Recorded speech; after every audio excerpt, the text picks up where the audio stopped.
Hey guys, so this week's question was quite a difficult one. So rather than go through the paragraph, I want to talk a little bit about the question. The question was about devolution, but it was a tough one because it was saying devolution has affected people's sense of identity so that they feel they're more citizens of their country than they are the UK.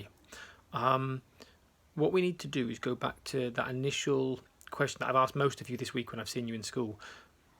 What's an exam for? We forget this when we sit in an exam.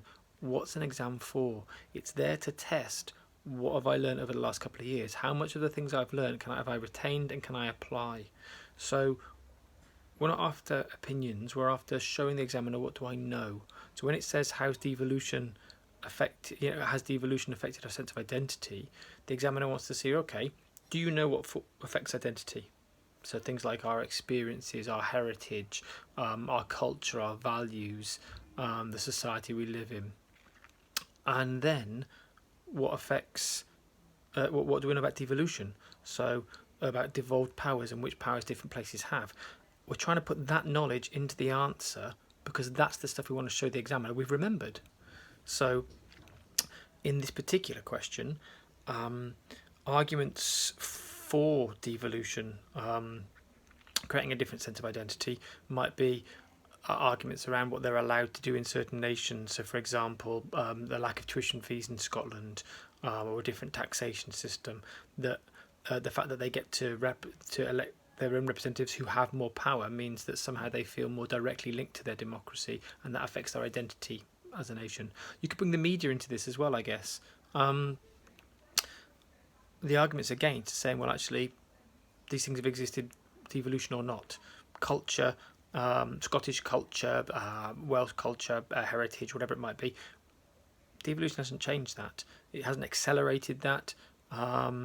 Just because legislation is now devolved, the things that give us a sense of identity haven't necessarily changed. The thing I want to say to you today, and if you forget everything else in the video, this is the thing I want you to retain.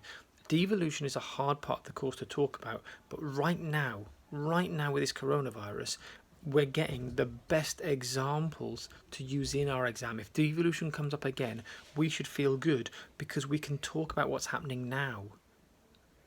Pay attention in the news to how things are changing in different parts of the UK. We've just, as England, we've dropped from a 2-metre rule to a 1-metre rule. We've allowed people into one another's houses. These are things that haven't happened in Wales yet. Wales have a 5-mile radius you're allowed to travel from your house. You're not allowed to go further than that right now. Scotland are sticking to the 2-metre rule. Pay attention to the differences that you're seeing on the news because they're a great example. So if you forget everything else in the video, devolution's a hard part of the course. Examples are kind of tricky and hard to come by. Here, right now, you are living through some concrete examples. Pay attention to what they are on the news. Maybe jot them down either in your book, find the page where we've got devolution, and make some notes about some of the specific differences with the rules around the virus right now. Or maybe turn to your revision guide if you've got one, find the devolution page, and in pencil, scribble on that page some of the differences in this coronavirus handling, because this is a good example. All right, so if you forget everything else, make some notes on the differences. Great example of devolution.